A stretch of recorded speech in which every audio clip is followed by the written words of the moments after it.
இடுக்கி மருத்துவக் கல்லூரியில் மாணவ மாணவிகளின் தலைமையில் மின்னல் போராட்டம் நடத்தப்பட்டது. அடிப்படை வசதிகள் தயார் செய்து கொடுக்க வேண்டும் என்று கோரிக்கை முன்வைத்துதான் மாணவ மாணவிகள் போராட்டத்தில் ஈடுபட்டனர்.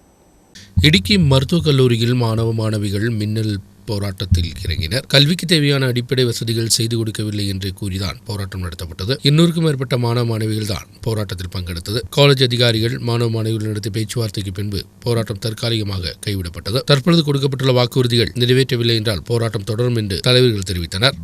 ஹாஸ்டலின் வேலைகள் முழுமை செய்ய வேண்டும், லேப் வசதிகள் செய்து கொடுக்க வேண்டும், சாலைகளின் வேலைகள் முழுமை செய்ய வேண்டும் போன்ற கோரிக்கைகளை முன்வைத்துதான் போராட்டம் நடத்தப்பட்டது. இதே கோரிக்கையில் முன்வைத்து கடந்த வருடமும் போராட்டம் நடத்தப்பட்டிருந்தது. ஆனால் நடவடிக்கைகள் இதுவரை எடுக்கப்படவில்லை. தொடர்ந்து மாணவ மாணவிகள் எதிர்ப்பை முன்வைத்தனர். அலுவலகத்திற்கு வந்த மாணவ மாணவிகளை ஊழியர்கள் தடை செய்தனர். முன்பே சில ஊழியர்கள் உள்ளே சென்றதை அறிந்த மாணவ மாணவிகள் காவல்துறையின் தடுப்பை மீறி உள்ளே செல்ல முயன்றனர்.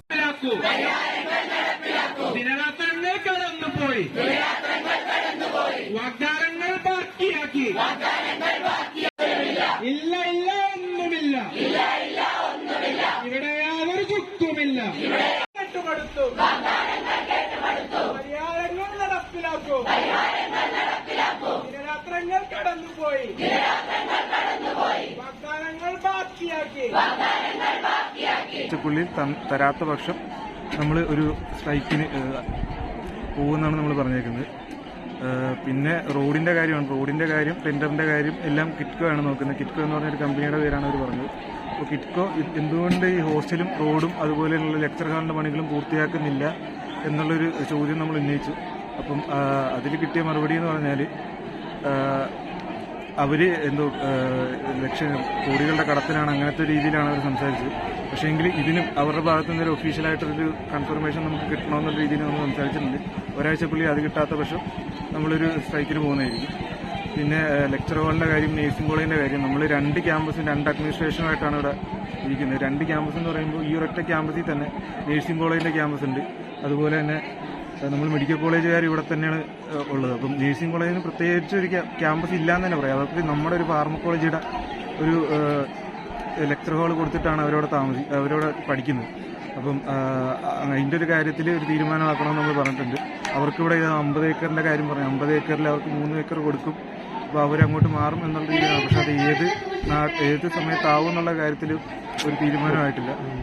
போராட்டம் நடைபெற்று நீண்ட நேரத்துக்கு பின்புதான் காலேஜ் அதிகாரிகள் பேச்சுவார்த்தைக்கு தயாரானது. காலேஜ் பிரின்சிபல் பாலகிருஷ்ணனின் தலைமையில் அதிகாரிகள் மாணவ மாணவிகளுடன் பேச்சுவார்த்தை நடத்தினர். தற்காலிகமாக போராட்டம் கைவிடப்பட்டது. ஊழியரின் பற்றாக்குறை தீர்வு காணப்படும் என்றும் பாலகிருஷ்ணன் தெரிவித்தார். ஹாஸ்டல் வேலைகள் முழுமை செய்ய அடிப்படை வசதிகள் செய்து கொடுக்க தேவையான வேலைகள் நடைபெறுவதாகவும் இது சம்பந்தமாக கம்பெனியுடன் பேச்சுவார்த்தை நடத்தப்படும் என்றும் கூடுதல் லேபுகள் உட்பட உள்ள വസതികൾ ചെയ്തു കൊടുക്കപ്പെടും എന്നും അവർ ഉறுതിയളിച്ചു. ആ 5 ആവശ്യങ്ങളും നിർവഹിച്ചു തരാമെന്നുള്ളതും ഒരാഴ്ചക്കുള്ളിൽ നിർവഹിക്കാൻ കഴിഞ്ഞില്ലെങ്കിൽ, അല്ലെങ്കിൽ അത് ഞാൻ ഇത് പ്രിൻസിപ്പൽ എന്നുള്ള നിലയ്ക്ക് എനിക്ക് ചെയ്യാൻ കഴിയുന്ന കാര്യങ്ങൾ ചെയ്യുകയും അല്ലാത്ത കാര്യങ്ങൾ സർക്കാരിനെ ബോധിപ്പിക്കുകയും സർക്കാരിനെ ധരിപ്പിക്കുകയും ആ സർക്കാരിന്റെ തീരുമാനം നിങ്ങളെ അറിയിക്കുകയും ചെയ്യും.